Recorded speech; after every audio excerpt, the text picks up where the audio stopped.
नमस्कार देवियों सज्जनों, मेरा नाम विवेक शर्मा है। मैं एक सोशल एंटरप्रेन्योर हूँ। काम करता हूँ मेंटल हेल्थ और कैंसर के डोमेन में। और जैसा कि आप जानते हैं, ये स्पेस जो हमने क्रिएट किया है, इसकी स्पेलिंग में कोई मिस्टेक नहीं है। ये it means safe space for cancer patients and care givers. और यहाँ हम बात करते हैं कैंसर की और उससे जुड़े तमाम मुद्दों की, जिनके बारे में अमूमन बात करना कर पाना जो है बड़ा मुश्किल होता है, क्योंकि हम समय नहीं निकाल पाते हैं, हमारे डॉक्टर्स बिजी होते हैं, हम आपस में एक दूसरे को समझ नहीं पाते हैं। और कैंसर एक ऐसी बीमारी है जिसके बाद नज़रिया बदल जाता है हर चीज़ का। चाहे वो हमारा खुद के प्रति हो या समाज का हमारे प्रति हो या किसी भी तरह का नज़रिया हो, वो बदल जाता है। तो हमें एक ऐसे काइंड ऑफ परिवेश की ज़रूरत होती है, ऐसे समूह की ज़रूरत होती है जहाँ पे हम खुल के बात कर सकें। और ऐसा ही एक माध्यम, ऐसा ही एक ग्रुप है स्पेस। और आज का जो सेशन है बहुत इम्पोर्टेंट है, क्योंकि ऐसा माना जाता है कि माना गया जाता है, हकीकत यही है कि दुनिया जो है औरतों से चलती है। और अगर औरतें स्वस्थ ना हो तो बड़ी सारी परेशानियां हो सकती हैं। और जब बात आती है कैंसर की, तो it is always consider to be a complex disease. और मैं चाहता हूं कि आज हम बात करें इसके बारे में। डॉक्टर श्रुति काटे, जो कि एक मेडिकल ऑन्कोलॉजिस्ट हैं, टाटा मेमोरियल हॉस्पिटल मुंबई में पढ़ी हैं, एंड नासिक में प्रैक्टिस करती हैं। डॉक्टर साहब नमस्कार और बहुत बहुत स्वागत है आपका। धन्यवाद हमारा आमंत्रण स्वीकार करने के लिए और हमारे बीच आने के लिए आज। और हम चाहेंगे कि आज हमें धन्यवाद। बताएं आपकी वुमेन में, महिलाओं में किस तरह के कैंसर होते हैं। और क्या उसके बारे में मेरे ख्याल से आपको कंटेक्स्ट की ज़रूरत नहीं है शायद। मे बी वी जी कैन जी स्टार्ट फ्रॉम जी हियर। जी। बहुत बहुत धन्यवाद मुझे आमंत्रित करने के लिए। और मुझे हमेशा लगता है विवेक जी और उनकी टीम बहुत अच्छा काम करती है। और इन्होंने बिल्कुल सही बताया कि ये जो मुद्दा होता है, स्पेसिफिकली जो विमेन कैंसर का आज जो टॉपिक है, प्लस कैंसर के बाद का जीवन, उसमें आने वाली कठिनाइयाँ। तो बहुत बार क्या होता है कि हम मतलब डॉक्टर्स भी और पेशेंट्स भी इस चीज पे बहुत फोकस करते हैं। जब डायग्नोसिस होता है तो कैसे इलाज होने वाला है, इलाज का खर्चा, कितना टाइम इलाज चलेगा, उसके बाद मैं ठीक तो हो जाऊंगी या नहीं।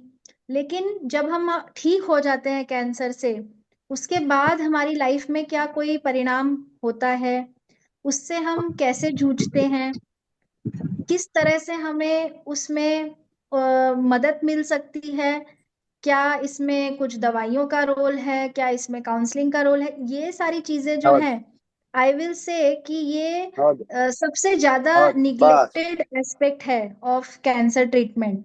तो आज बहुत ही बढ़िया इन्होंने टॉपिक चुना है। तो महिलाओं में होने वाले जो प्रमुख कैंसर हैं, उसमें आते हैं ब्रेस्ट का कैंसर, सर्विक्स का कैंसर, मतलब जो गर्भाशय है उसके मुख का कैंसर। तो ये दोनों ही कैंसर्स में बहुत सारी ऐसी पोस्ट ट्रीटमेंट कॉम्प्लिकेशंस होने वाली संभावनाएं होती हैं, जिससे महिलाओं को जूझने में काफी दिक्कत आती है, पर वो कभी किसी से कह नहीं पाती। इवन फॉलो अप में क्या होता है, समय के अभाव में अगर आप देखें तो काफी बार हो सकता है कि आपके डॉक्टर सिर्फ आपकी, आपने जो मैमोग्राफी रिपोर्ट करी है या पेट की सोनोग्राफी करी है, उसी पे फोकस करते हैं। हाँ बहुत बढ़िया है आपकी रिपोर्ट, ठीक है अभी 3 महीने महीने बाद आ जाइए या बाद में 1 साल बाद आ जाइए। लेकिन मैं ये महसूस करती हूँ जब मैं पेशेंट से पूछती हूँ, या मुझे कई बार ऐसा महसूस होता है कि ये पेशेंट रिपोर्ट तो सही है पर खुश नहीं दिख रहे हैं। तो आगे कुछ प्रश्न पूछने से धीरे धीरे धीरे धीरे करके, चाहे छोटी सी बात होती है, लेकिन वो पेशेंट को बहुत ज्यादा परेशान की हुई होती है। तो उन चीजों का डिस्कशन और उन चीजों का किस तरह से निवारण हम कर सकते हैं, आज की मीटिंग उसी पे केंद्रित रहेगी। तो विवेक जी, अ, हम स्टार्ट कर सकते हैं। जो भी आपका प्रोटोकॉल है कि हम क्वेश्चंस से स्टार्ट करेंगे या किस तरह से करेंगे। जी डॉक्टर साहब, I be asking you certain questions on behalf of okay. Audiences, and बाकी जो लोगों के प्रश्न रहेंगे वो चैट बॉक्स में टाइप भी करते जाएंगे और अपना हाथ भी रेज कर सकते ओके। हैं, उनके बाजू सवाल में लेंगे। ओके। पहला सवाल हमारा ये है कि चार बाजू महिलाओं तरह में से किस तरह के कैंसर जो है बाउंड हो काफी रहा कॉमन है। और क्या उनके स्टैटिस्टिक्स हैं और क्यों हमें उससे सावधान होना चाहिए। बिकॉज देखिए, एक स्वस्थ समाज का निर्माण जो है एक महिला करती है, और महिला का स्वस्थ होना बहुत जरूरी है। और ये टॉपिक सिर्फ वुमेन के लिए इंपॉर्टेंट नहीं है, हम सबके लिए, सारे मेल्स के लिए भी इंपॉर्टेंट है। Because eventually we all live together and we have to take care of each other. जी। सो आज सबसे सामान्य या सबसे प्रमुख जो कैंसर है महिलाओं में, वो है स्तन का कैंसर, ब्रेस्ट कैंसर। तो अगर आंकड़े देखें वेस्टर्न पॉपुलेशन में, मतलब अगर हम पूर्व की तरफ देखें, जो हमारे देश का आंकड़ा ना देख के विदेशी आंकड़ा अगर देखें, तो इसमें ऐसा बताया जाता है कि 28 में से एक महिला को जो है अपनी लाइफ स्पैन में ब्रेस्ट का कैंसर होने वाला है। और अगर हम इंडियन स्त्रियों में, भारतीय स्त्रियों में ये आंकड़ा देखें, तो ये आंकड़ा थोड़ा ज्यादा है। मतलब कि अंदाजे से 35 से 40 में से एक स्त्री को अपनी लाइफ साइकिल में ब्रेस्ट कैंसर होने का एक धोखा है। तो अंदाजे से अगर याद रखना है, तो 40 में से एक स्त्री को ब्रेस्ट कैंसर हो सकता है। तो ये आंकड़ा बताता है हमें कि एट प्रेजेंट, इस टाइम पर इंसिडेंस जो है, मतलब नए मरीज होने का जो आंकड़ा है बहुत ज्यादा है। तो ये तीव्र गति से कैंसर जो है बढ़ रहा है। साथ ही हम देखते हैं कि ज्यादा कम उम्र की महिलाओं को ये कैंसर होने लगा है। और भारतीयों में, स्पेशली इंडियन विमेन में, हम देखते हैं कि अगर वेस्टर्न पॉपुलेशन में, विदेश में अगर 60 की उम्र में ये कैंसर सबसे कॉमन है, तो हमारे यहाँ वो 45 से 50 की उम्र में वो कॉमन है। मतलब हमारे हमारी कम उम्र की महिलाओं को ये कैंसर हो जाता है। तो उसका क्या कारण है हमें पता नहीं है, लेकिन तो ये भी एक प्रॉब्लमेटिक बात है, क्योंकि कैंसर से ठीक होने के बाद हमारे पास एक लंबी जिंदगी है, जो जिसमें हमें पोस्ट ट्रीटमेंट कॉम्प्लिकेशंस से जूझना पड़ता है। दूसरा प्रमुख कैंसर जो है सर्वाइकल कैंसर है भारत में। एचपीवी वैक्सीन के चलते अब ये इसका इंसिडेंस जो है, नए पेशेंट होने की जो गिनती है वो कम हो गई है। पर फिर तब तब भी सामान्य रूप से इसकी इसकी गिनती दूसरे नंबर के कैंसर के रूप में जानी जाती है। सर्वाइकल कैंसर के बाद फेफड़े का कैंसर, आंतड़ियों का कैंसर, ओवेरियन कैंसर। और जिस जोग्राफिक लोकेशन में आप रहते हैं, जैसे हम महाराष्ट्र में रहते हैं, यहाँ पर तंबाकू सेवन का जो प्रमाण है बहुत ज्यादा है, तो मुंह के कैंसर भी महिलाओं में ज्यादा प्रमाण में देखे जाते हैं। जी डॉक्टर साहब, अभी जैसे मान लीजिए कि हमने आंकड़ों की बात करी, तो अगर हमें पता है कि ये कैंसर जो है काफ़ी खतरनाक है और इस तरह के कैंसर्स होते हैं अमूमन महिलाओं में, तो इनको प्रिवेंट करने के लिए जैसे आपने वैक्सीन एक बड़ी अच्छी सी कारगर सी चीज़ बताई, क्योंकि हमने वैक्सीन का असर देखा है पूरे देश में। बच्चे बच्चे को चप्पे चप्पे में जो है पता चल गया कि कोविड के बाद वैक्सीन क्या चीज़ होती है और कैसे काम करती है। इसके बारे में हमें थोड़ा बताइए कि क्या ये वैक्सीन कारगर है, और कारगर है तो कितनी कारगर है, अभी के आंकड़े क्या हैं, और किन लोगों को लेना चाहिए, कौन इससे प्रभावित हो सकते हैं, किस उम्र में होता है, क्या डोज लेनी होती है, इसके बारे में थोड़ा बताइए, क्योंकि ये एक ऐसी चीज़ है जो शायद हम में से बहुत लोग नहीं जानते हों। तो सर्वाइकल कैंसर के लिए, गर्भाशय के मुख का जो कैंसर होता है, सर्विक्स का जो कैंसर होता है महिलाओं में, उसके लिए ये वैक्सीन बहुत ही ज्यादा इफेक्टिव वैक्सीन है। इसकी एफिकेसी अगर देखें तो 95% से ज्यादा है। क्योंकि ये जो कैंसर है, ये ह्यूमन पैपिलोमा वायरस के इन्फेक्शन की वजह से होता है। तो एचपीवी वायरस से होने वाला कैंसर है, इसलिए एचपीवी की वैक्सीन अवेलेबल है। पहले ये विदेशी वैक्सीन्स हम इस्तेमाल करते थे, गार्डासिल और सर्वेरिक्स। अब हम इसके सीरम कंपनी ने इंडियन वैक्सीन भी इंट्रोड्यूस की है। तो हमें जो है अपनी बच्चियों को 9 से 14 की उम्र में ये वैक्सीन देनी है। 2 डोज इसके देने हैं। जैसे टेटनस का टीका लगता है इंट्रामस्कुलर ऐसे हाथ में, वैसे 0.5 ml का इंजेक्शन इंट्रामस्कुलर हम लगाते हैं, और 2 डोज के बीच का गैप जो है 1 महीने का होता है। अगर उम्र जो है 14 साल से ज्यादा है तो हम इसके 3 डोज लगाते हैं। तो पहला जो डोज होता है 1 महीने के गैप में होता है, और फिर दूसरे और तीसरे डोज के बीच में 5 से 6 महीने का गैप होता है। सो सबसे पहले डोज और सबसे आखिरी डोज में कम से कम 6 महीने का गैप होना चाहिए। तो 016 का हम प्रोटोकॉल फॉलो करते हैं। और जो बच्चियां हैं, वो हम लोग इसको साधारण एक 20-22 की उम्र तक देते हैं। शादी से पहले या सेक्सुअल प्रोमिस्क्यूटी से पहले हमको ये वैक्सीन देनी होती है, ताकि इसका असर जो है अच्छे से हो और कैंसर की रोकथाम हो। शादी होने के बाद इन जनरल या सेक्सुअली मैच्योर होने के बाद स्त्री को ये वैक्सीन देने में फायदा कम हो सकता है। अ, हो सकता है कि फायदा हो भी ना। क्यों? क्योंकि अगर आपको ह्यूमन पैपिलोमा वायरस से इन्फेक्शन हो गया है तो उसके बाद ये वैक्सीन आपको प्रोटेक्ट नहीं करेगी। तो आपको ये वैक्सीन एचपीवी वायरस से इन्फेक्शन होने से पहले लेना है। और ये जो वायरस है ये सेक्सुअली ट्रांसमिट होता है। इसीलिए इसको जो है सेक्सुअल इंटरकोर्स की शुरुआत होने से पहले हमें बच्चियों को देना है। आप जो है 9 से 14 की उम्र जो है ध्यान में रखिए। ये जो गाइडलाइंस हैं ये वेस्टर्न पॉपुलेशन की गाइडलाइंस हैं, तो वो एज्यूम कर लेते हैं कि 14 की उम्र के बाद जो है बच्चियां सेक्सुअली एक्टिव हो जाती हैं। पर अगर हम इंडियन कल्चर देखें तो उसमें हम 18-19 की उम्र तक, या मैं कहूंगी शादी से पहले तक हम वैक्सीन दे सकते हैं, लेकिन हमें उसके 3 डोज देने पड़ेंगे। डॉक्टर साहब, करीब एक्चुअली फेब एंड में मैं एक कॉन्फ्रेंस में गया था, और वहाँ पे कुछ लोग मौजूद थे। तो एक ऑडियंस में एक कार्यक्रम के दौरान किसी ने सवाल पूछा कि मेरी उम्र जो है 55 साल है, क्या मैं वैक्सीन ले सकती हूँ? एक महिला का सवाल था। तो जो पैनलिस्ट थे उन्होंने बताया कि नहीं, आप 45 साल की उम्र तक ही ले सकते हैं। तो क्या ये मतलब पॉसिबल है, संभव है कि 45 साल की उम्र तक भी वैक्सीन ली जा सके?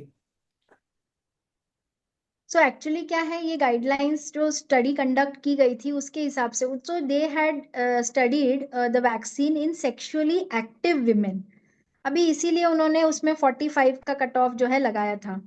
अब अगर सपोज उम्र 35 है, मतलब सेक्सुअली एक्टिव लेडी है, वो लेना चाहती हैं, तो ऐसा नहीं कि ले नहीं सकती हैं। आप एचपीवी टेस्ट करवाइए, अगर आप अभी तक इन्फेक्ट नहीं हुए तो आप ले लो वैक्सीन, है ना। 55 की एज में यूजुअली अगर आप एचपीवी से इन्फेक्टेड नहीं है तो chances of development of a new infection at the age of 55 is very less.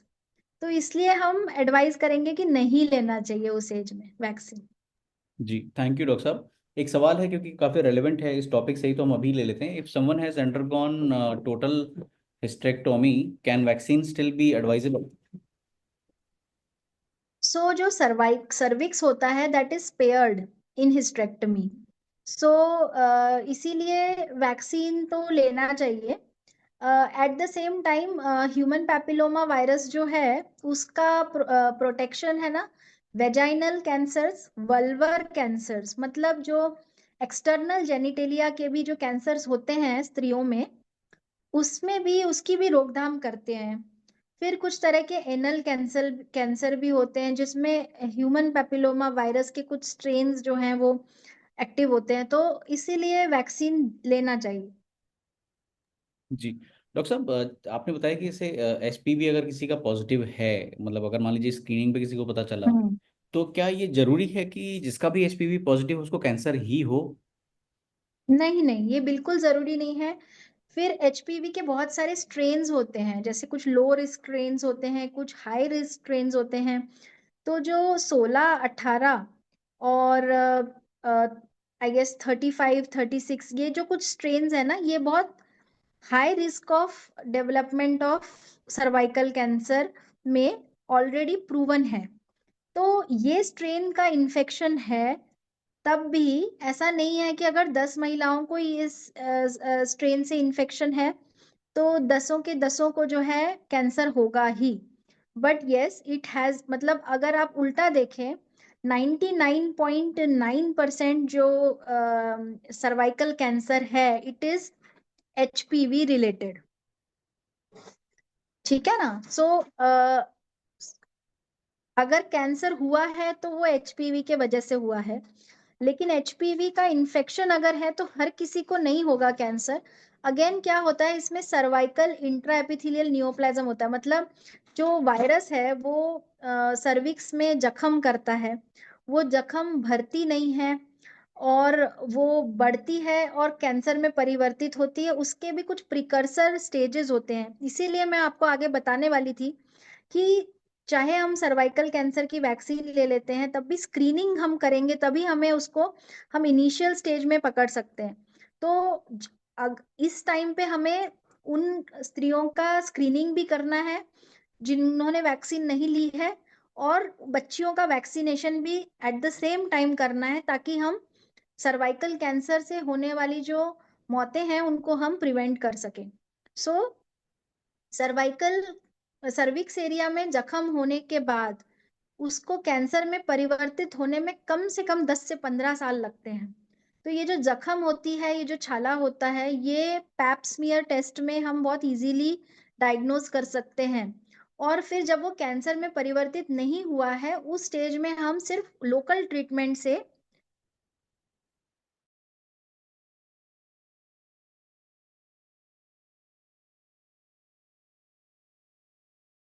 Area pipe smear test भी बहुत जरूरी है। डॉक्टर साहब क्या होता है ये पैप स्मीयर टेस्ट, और कितना मतलब कितना महंगा है और कितना इन्वेजिव है ये? नहीं, it is a non invasive test. मतलब इसमें जो है कोई बायोप्सी जैसे होता है ना कि टुकड़ा जांच ले रहे हैं नीडल से, ऐसा कुछ भी नहीं। मतलब सुई का उपयोग नहीं किया जाता है, इसमें कोई आपको जख्म नहीं दी जाती है, इसमें कोई आपको ब्लीडिंग नहीं होने वाली है, खून नहीं बहने वाला है, ये कोई खून का जांच भी नहीं है। तो जिनको भी सुइयों से डर लगता है वो तो पहले ये सुन ले कि ये कोई ऐसा टेस्ट नहीं है जिसमें आपको दर्द होने वाला है। तो गायनेकोलॉजिकल जो चेकअप होता है जिस तरह से किया जाता है, आप समझ लो कि उसी का एक एक्सटेंशन होता है। एक छोटा सा स्पैचुला होता है वुडन, और उससे सिर्फ जो वो एरिया है उसको एक बार स्वाइप किया जाता है, और जो भी सेक्रीशंस रहते हैं उनको एक स्लाइड पे स्प्रेड करके उसको पैथोलॉजिस्ट चेक करते हैं।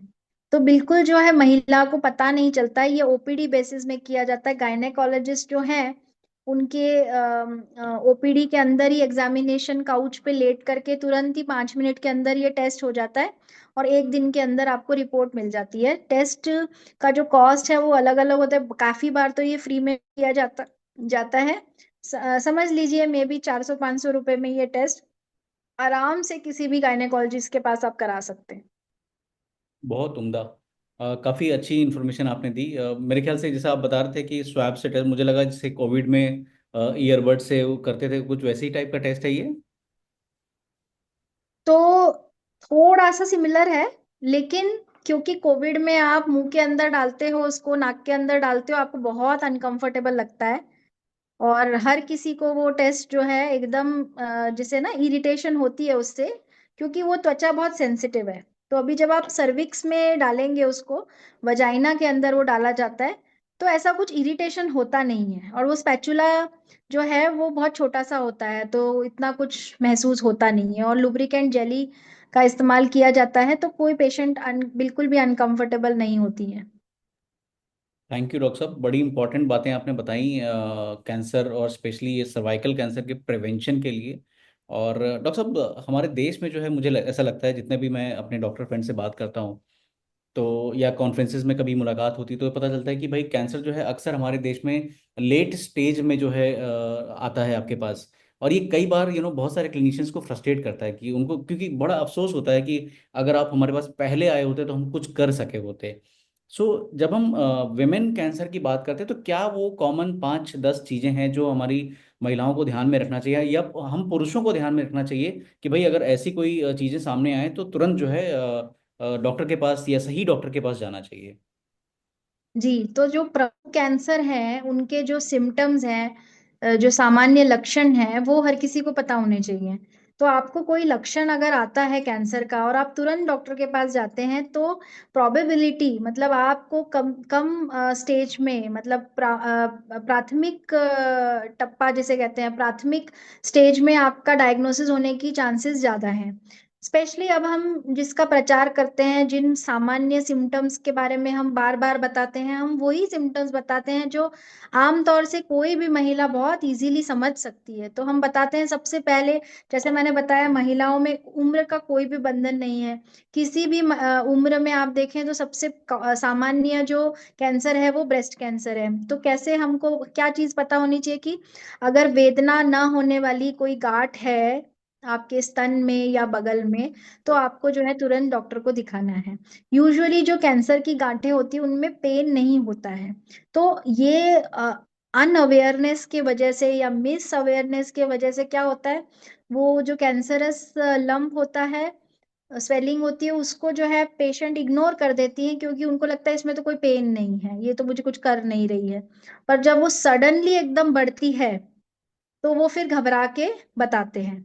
तो अगर वही वो थोड़ा जल्दी बता दे, तो स्टेज बढ़ती नहीं, जल्दी ट्रीटमेंट हो जाता, थोड़ा छोटा ट्रीटमेंट लगता।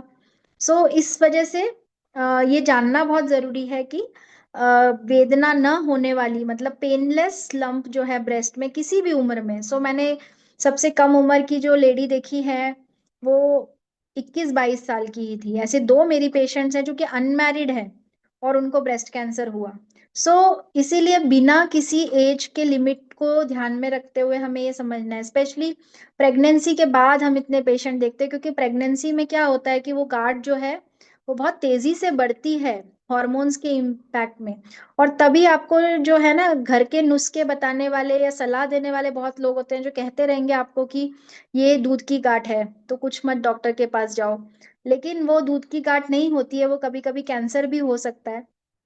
और ऐसे पेशेंट्स का नुकसान हमने देखा है कि वो बढ़ के जो है फैल जाती है, क्योंकि प्रेगनेंसी का तो 9 महीने का टाइम रहेगा और कैंसर कभी भी जो है हमेशा ग्रो करता रहता है बॉडी में। और वो गांठ बढ़ के जो है उस जगह पे तो बढ़ती है, पर वो तुरंत खून के जरिए फैलना भी चालू हो जाती है। तो ब्रेस्ट कैंसर के बारे में मैं जितना भी टाइम दूं रिगार्डिंग सिम्टम्स, रिगार्डिंग ये कम है, क्योंकि इसकी अवेयरनेस हर किसी में पहुंचनी ही चाहिए। तो वेदना ना होने वाली गांठ हो गई।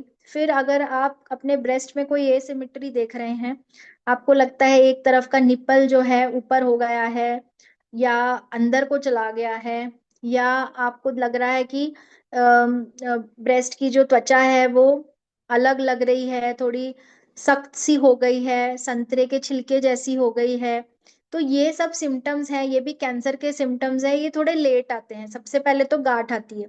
तो हर किसी महिला ने जो है महीने में एक बार खुद का खुद एग्जामिनेशन करना चाहिए, ब्रेस्ट सेल्फ एग्जामिनेशन हम जिसे कहते हैं। और 45 की उम्र के बाद साल में एक बार मैमोग्राफी टेस्ट करना चाहिए।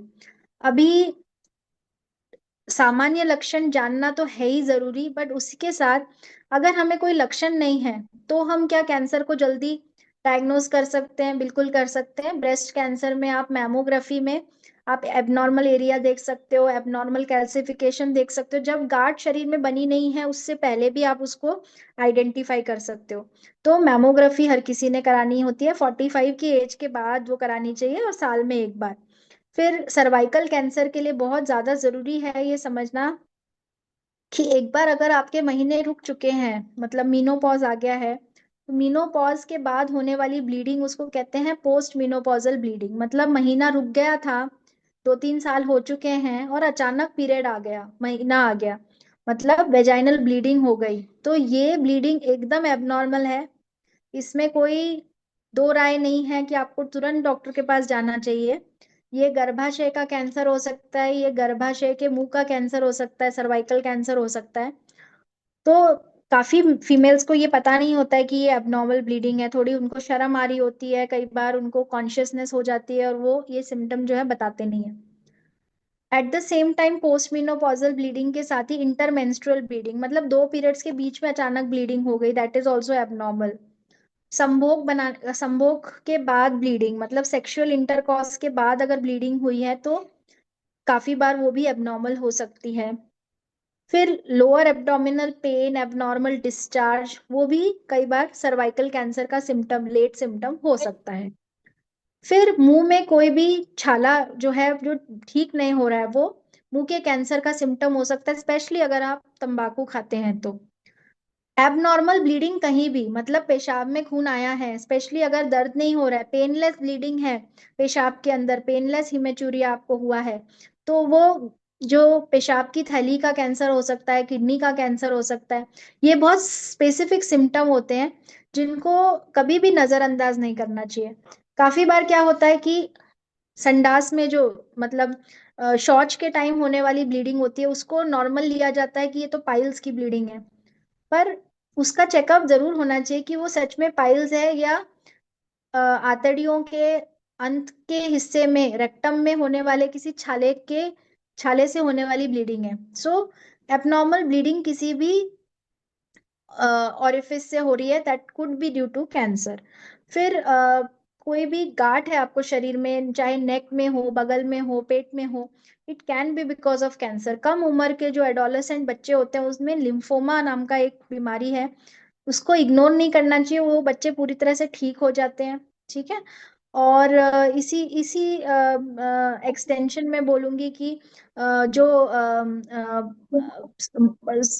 पुरुष हैं कुछ, उनके हीमोग्लोबिन लेवल्स कई बार अगर कम रहते हैं तो उनके भी कारण होते हैं। तो यूजुअली पुरुषों में हीमोग्लोबिन कम होता नहीं है। सो ये हमेशा चेक करना चाहिए। रेगुलर ब्लड टेस्ट भी मैं बोलूंगी कि हर किसी को एटलीस्ट साल में एक बार तो करना ही चाहिए।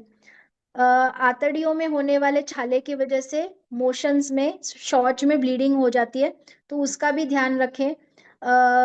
स्क्रीनिंग में आंतड़ियों की एंडोस्कोपी, कोलोनोस्कोपी, स्टूल टेस्ट भी कुछ टेस्ट होते हैं जो कि आपके डॉक्टर आपको सलाह कर सकते हैं। पुरुषों में पीएसए एक ट्यूमर मार्कर होता है जो कि बढ़ जाता है अगर आपको प्रोस्टेट का कैंसर है, तो पौरुष ग्रंथि का जो कैंसर होता है, क्योंकि वो भी जो है सिम्टम्स करता है, पेशाब से रिलेटेड सिम्टम्स, जैसे पेशाब की धार कम होना, पेशाब आने के बाद आप स्टार्ट करते हो तुरंत स्टार्ट नहीं होती है, फिर आप उसको रोकते हो तो वो रुकती नहीं है, बूंद बूंद करके गिरती रहती है, रात में उठ के आपको पेशाब जाना पड़ता है 2-3 बार। तो ये जो सिम्टम्स है पेशाब के, ये प्रोस्टेट ग्लैंड का साइज बढ़ने की वजह से हो सकते हैं। तो ये सिम्टम्स लेट आते हैं जब प्रोस्टेट ग्लैंड का साइज इतना बढ़ जाता है कि वो प्रेशर देता है पेशाब की थैली पे। पर अगर छोटी सी प्रोस्टेट ग्रंथि में गांठ है तो वो पता नहीं चलती, उसके कोई सिम्टम नहीं रहते हैं। तो इसीलिए पीएसए टेस्ट भी पुरुषों को ब्लड टेस्ट के साथ 50 की उम्र के बाद साल में एक बार करा लेना चाहिए। तो सामान्य जो सिम्टम है, सामान्य जो लक्षण है, उसका बिल्कुल ध्यान रखें। घर पे नॉर्मल चर्चा करते रहें, जैसे हम पूछते हैं अपने माँ बाप को खाना खाया कि नहीं, ठीक से सोए कि नहीं, सैर की कि नहीं, वैसे जरूर पूछें कि माँ को कि आपने सेल्फ ब्रेस्ट एग्जामिनेशन किया कि नहीं। पिताजी को पूछें कि आपको पेशाब से रिलेटेड कोई सिम्टम्स तो नहीं है। क्योंकि कैंसर से बहुत बार क्या होता है कि इंसान डर की वजह से, और ये जो ऑर्गन्स है जैसे कि ब्रेस्ट हो गया या सर्विक्स हो गया, इससे रिलेटेड जो शर्म है या सोशल जो स्टिग्मा है, उस वजह से काफी बार पेरेंट्स या पर्टिकुलरली स्त्री जो है वो बताती नहीं है।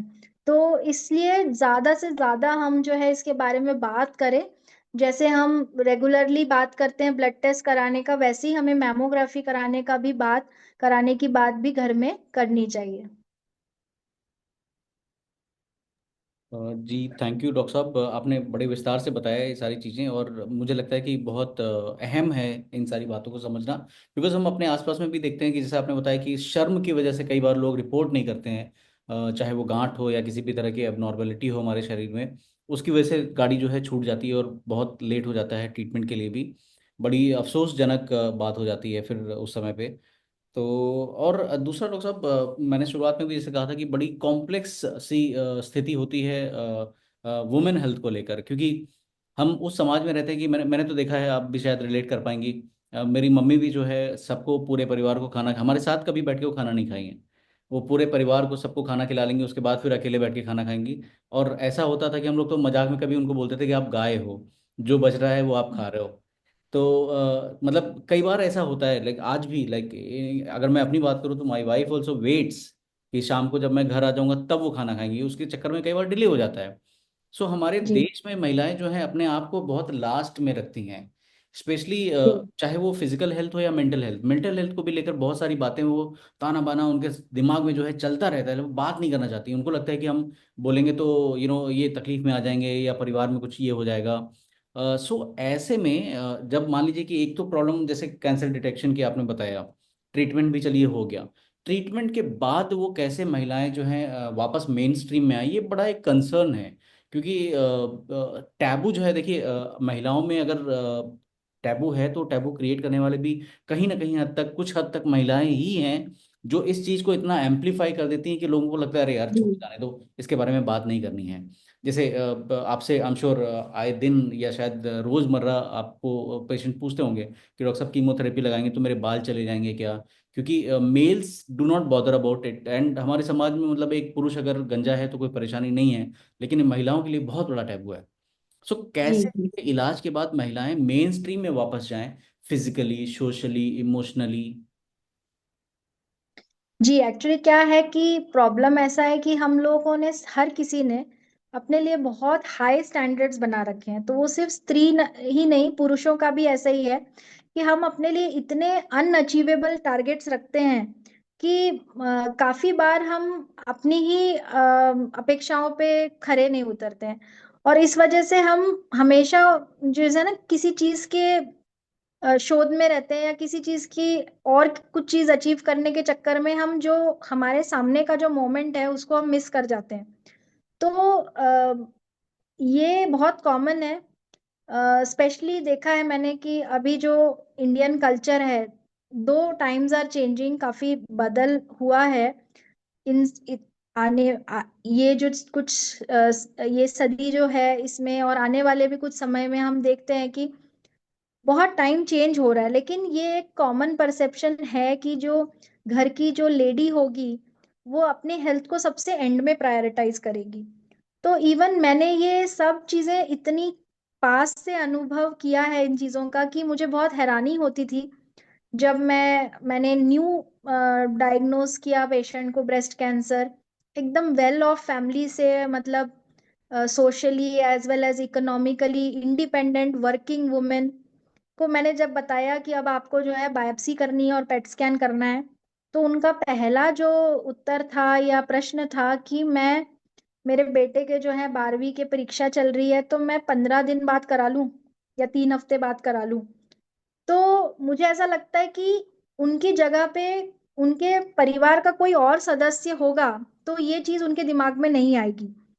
खुद से रिलेटेड जो है महिलाएं काफी बार खुद को प्रायोरिटाइज ना करके घर के इश्यूज समझ लीजिए, बच्चे, हस्बैंड समझ लीजिए, त्योहार समझ लीजिए, फलाने की शादी समझ लीजिए, हर चीज को प्रायोरिटी देते हैं पर खुद के हेल्थ को प्रायोरिटी नहीं देते।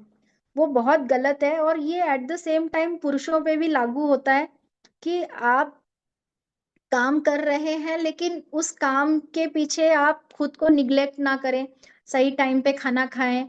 इससे क्या है, घर की हार्मनी बनी रहती है, दो एक, जब आप साथ में खाना खाते हैं, आप फ्रूटफुल कन्वर्सेशन करते हैं, इससे घर का जो स्ट्रेस भी है वो कम होता है। तभी तो आपको पता चलेगा कि आपकी वाइफ को कुछ प्रॉब्लम है या माँ को कुछ प्रॉब्लम है। सो ये बहुत कनेक्टेड। और एट द सेम टाइम थोड़ा सा मैं बहक गई हूँ कुछ बातें बोलते बोलते, बट ये काफी हद तक रिलेटेड चीजें हैं।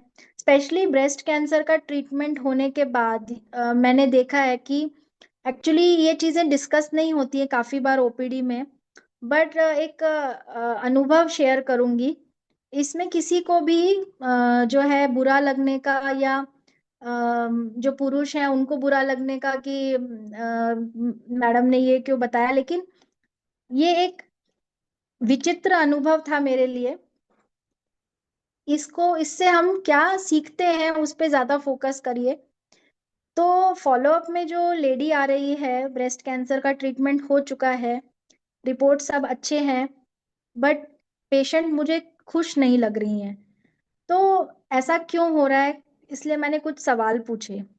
और वो सवाल पूछे तो जो है पेशेंट और उनका बेटा आया हुआ था, और and both of them started crying.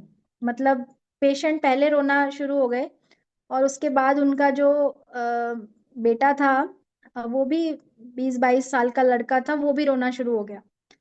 तो और and I am talking about a patient जो कि प्रिंसिपल या प्रोफेसर पोस्ट पे थी कॉलेज में। तो उन्होंने ऐसा बताया कि जब से मेरा ट्रीटमेंट हुआ है कैंसर का, मेरे जो पति हैं वो मेरे साथ संबंध नहीं बनाते हैं, और इस वजह से वो कहीं बाहर जाते हैं, और वो हमारे हमें जो है निग्लेक्ट करते हैं। और ऑफ कोर्स उस चीज का जो परिणाम हो रहा था, घर में लड़ाइयाँ शुरू हो गई, और उसका परिणाम सब पूरे फैमिली पे हो रहा था। अब इतनी छोटी सी जो बात थी, पेशेंट जो ब्रेस्ट कैंसर से ठीक हो जाते हैं, वो बिल्कुल अपनी सेक्सुअल लाइफ रिज्यूम कर सकते हैं। ये जो कैंसर है, सेक्सुअल इंटरकोर्स से ये स्प्रेड नहीं होता है। जब पेशेंट को कैंसर है तब भी नहीं स्प्रेड होता है, जब पेशेंट ठीक हो गए हैं तो स्प्रेड होने का कोई मतलब ही नहीं है। तो ये कुछ अंधविश्वास समझ लीजिए, या जिसे बोलते हैं लैक ऑफ मेच्योरिटी समझ लीजिए। एट द सेम टाइम मैंने ऐसे भी लड़ाइयाँ देखी है मेरी ओपीडी के अंदर, कि हस्बैंड जो है पेशेंट के सामने पूछते हैं कि अब हम रेगुलर सेक्सुअल इंटरकोर्स कर सकते हैं मैडम कि नहीं कर सकते। जब मैं उत्तर देती हूँ कि कर सकते हैं, अभी ये सर्वाइकल कैंसर की ट्रीटमेंट ली हुई पेशेंट है, जब मैं कहती हूँ कि हम कर सकते हैं सेक्सुअल लाइफ को रिज्यूम, तो हस्बैंड सेज कि wife doesn't let me have a sexual intercourse with her. तो उस वजह से जो है उनमें प्रॉब्लम्स थी। अभी वाइफ क्यों सेक्सुअल इंटरकोर्स के लिए मना कर रही हैं? क्योंकि ट्रीटमेंट के बाद उसको जो वहाँ पे लोकल से ये है बदलाव हुए हैं, उसकी वजह से उसको सेक्सुअल इंटरकोर्स में तकलीफ हो रही है, जो कि वो बता नहीं रही है, और वो ये बहाना करके कि मैं अभी पूरी ठीक नहीं हुई हूँ, वो सेक्सुअल इंटरकोर्स से ही भाग रही है। अब ये जो दोनों आपने देखी सिचुएशंस, इन दोनों में ही ऐसा है कि घर में जो है कलेश का वातावरण हो गया, घर में फैमिली लाइफ पूरी डिस्टर्ब हो गई। दोनों ही पेशेंट, एक पेशेंट ब्रेस्ट कैंसर से ठीक हो चुकी है, एक पेशेंट सर्वाइकल कैंसर से ठीक हो चुकी है, लेकिन दोनों ही पेशेंट नॉर्मल लाइफ नहीं जी रही है। तो मैं ये कहना चाहती हूँ कि ऐसे काफी सारी प्रॉब्लम्स होती हैं, जो कि बात करने से, डॉक्टर से सलाह लेने से और काउंसलिंग लेने से हम उनको सॉल्व कर सकते हैं। और सिर्फ अपीयरेंस जो होता है, जो बाल जाने का जो एक स्टार्टिंग में लगने वाला शौक होता है, उससे पेशेंट जल्दी उभर जाते हैं मैं कहती हूँ, क्योंकि वो उस टाइम पे जो है पूरा ठीक होना चाहते हैं। लेकिन ये जो ट्रॉमा होता है कैंसर के ट्रीटमेंट का, उससे उभरना बहुत मुश्किल होता है। काफी बार पेशेंट्स ट्रीटमेंट कंप्लीट हो जाता है, पूरे ठीक हो जाते हैं, उसके बाद बोलते हैं कि अ, अभी भी मुझे ठीक नहीं लग रहा है, आप बताओ मुझे कैंसर है या नहीं है। तब मैं उनको बताती हूँ कि मैं कैंसर शरीर से तो निकाल सकती हूँ इलाज करके, लेकिन जो यहाँ पर कैंसर रह गया है, जो हमारी सोच में कैंसर रह गया है, जो डर बैठ गया है, उसको हम नहीं ठीक कर सकते। उसके लिए हमें कहीं ना कहीं अपने परिवार की, अपने डॉक्टर की, काउंसलर की मदद लेनी पड़ेगी। अगर हम मदद का हाथ आगे बढ़ाएंगे तो ही हमारी कोई मदद कर सकेगा। तो ये कहते हैं कि भगवान भी उन्हीं की मदद करते हैं जो मदद मांगते हैं। तो इसीलिए कोई भी छोटा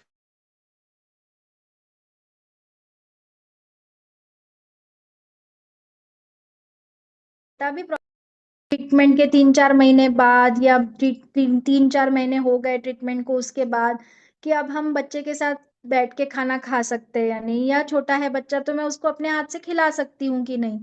अब ये जो क्वेश्चंस हैं, इसका कोई भी तर्क नहीं है। आप डेफिनेटली बच्चे के साथ बैठ के खाना खा सकती हैं, खिला सकती हैं उससे, उसके हाथ से खा सकती हैं।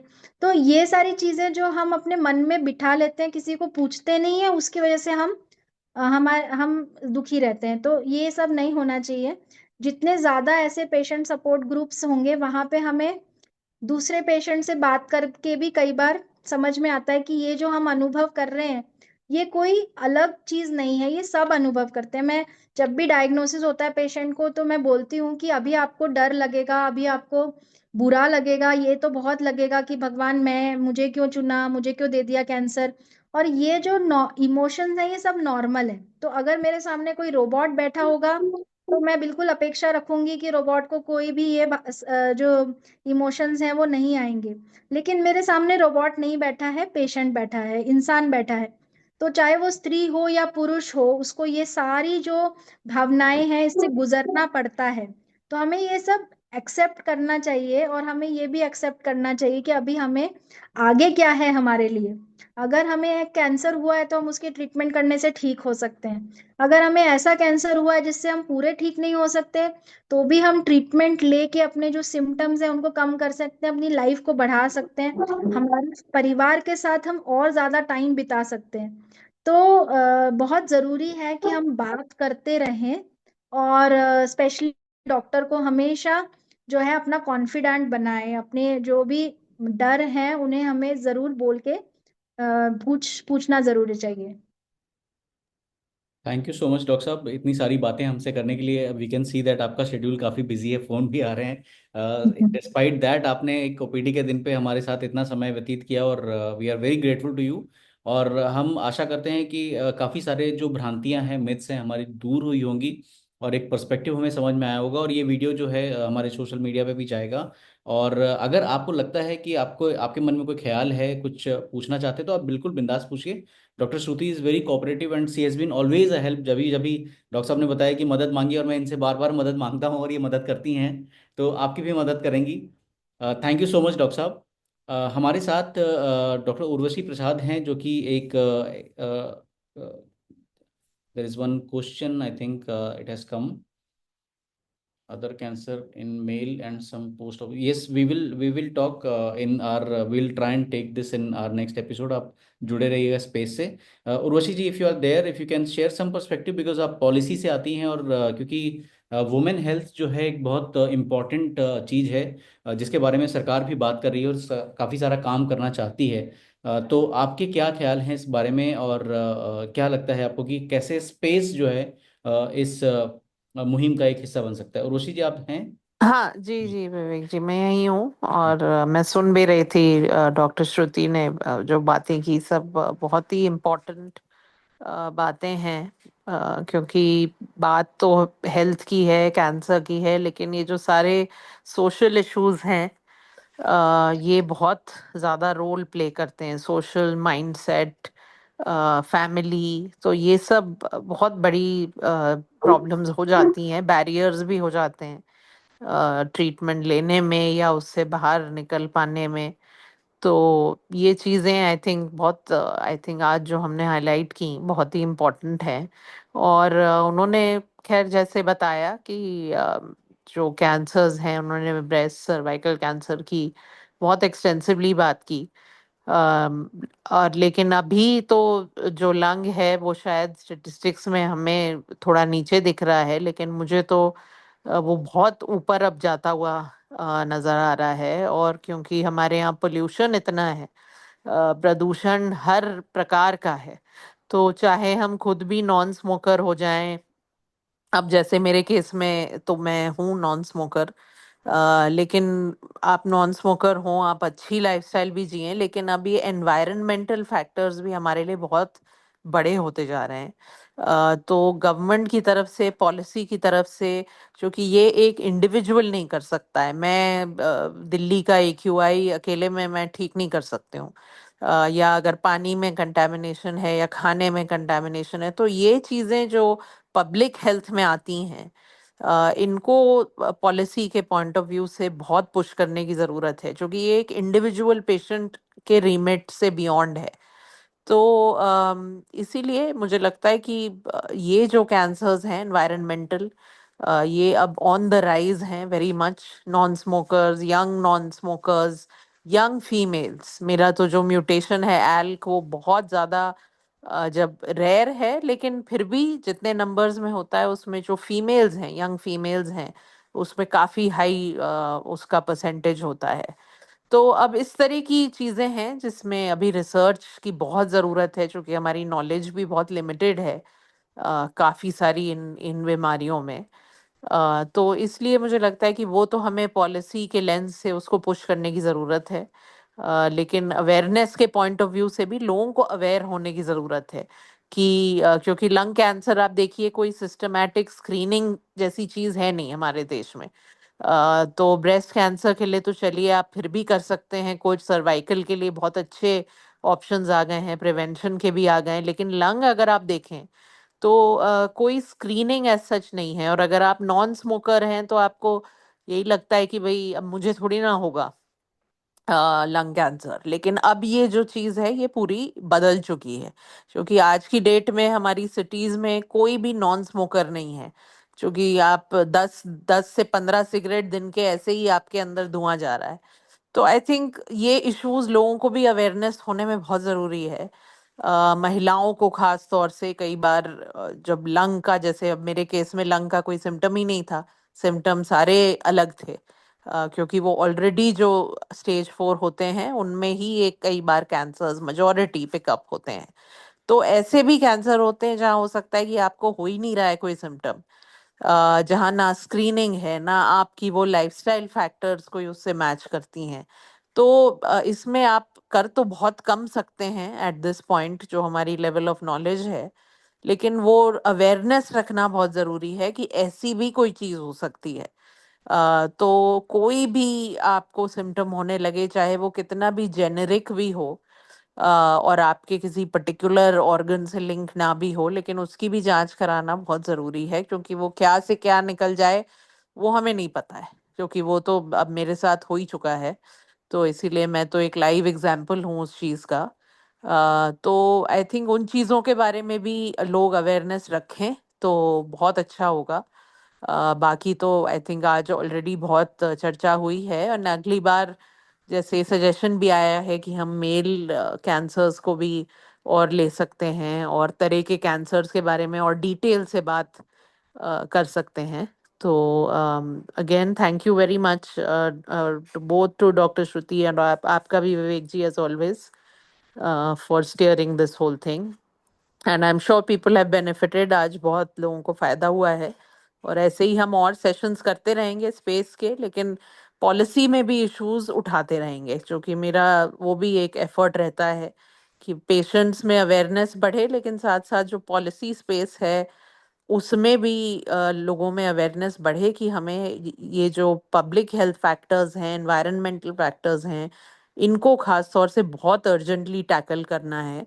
क्योंकि वरना केसेस बढ़ते ही जाएंगे, और फिर इतनी कैपेसिटी हमारे पास है भी नहीं, इतने ऑन्कोलॉजिस्ट भी नहीं है देश में, इतने अस्पताल नहीं हैं, तो आप नहीं अफोर्ड कर सकते हैं कि हर कोई कैंसर उसको हो रहा है एवरी अदर हाउस होल्ड में, और वो स्टेज 3 स्टेज 4 पे आ रहा है। तो ये पॉलिसी के पॉइंट ऑफ व्यू से भी बहुत सीरियस इशू है, तो हम इस पे भी काम करते रहेंगे। Thank you so much Urvashi ji, और thank you so much doctor Shruti हमारे साथ आज आने के लिए और इतनी सारी बातें करने के लिए। और आप अगर मुंबई में रहते हैं तो हमारा फिजिकल जो सपोर्ट ग्रुप मीटिंग होती है वहाँ पे ज़रूर आइए। और अगर आप किसी कारण से नहीं आ पाते हैं तो हमारा स्पेस जो ये कार्यक्रम है हर महीने की 15 तारीख को 15 बजे यानी कि 3 बजे होता है। और आप अपना कैलेंडर चाहिए तो मार्क कर लीजिए। और अगर आपके मन में कोई संशय है, कुछ सवाल पूछना चाहते हैं, कुछ बताना चाहते हैं, तो हमारा प्लेटफॉर्म इज़ ऑलवेज अवेलेबल। हम सारे सोशल मीडिया प्लेटफॉर्म पे अवेलेबल हैं एज UHAPO उहापो। हमारा यूट्यूब चैनल जहाँ पे ये वीडियो जाएगा इसका लिंक आपसे ग्रुप में भी शेयर किया जाएगा। अगर आपके सवाल कुछ रह गए हैं जो अनछुए हैं, जिन पे ध्यान नहीं जा पाया है और आप पूछना चाहते हैं तो बिल्कुल पूछिए। डॉक्टर साहब ने जैसे बताया कि मदद मांगिए, मदद है।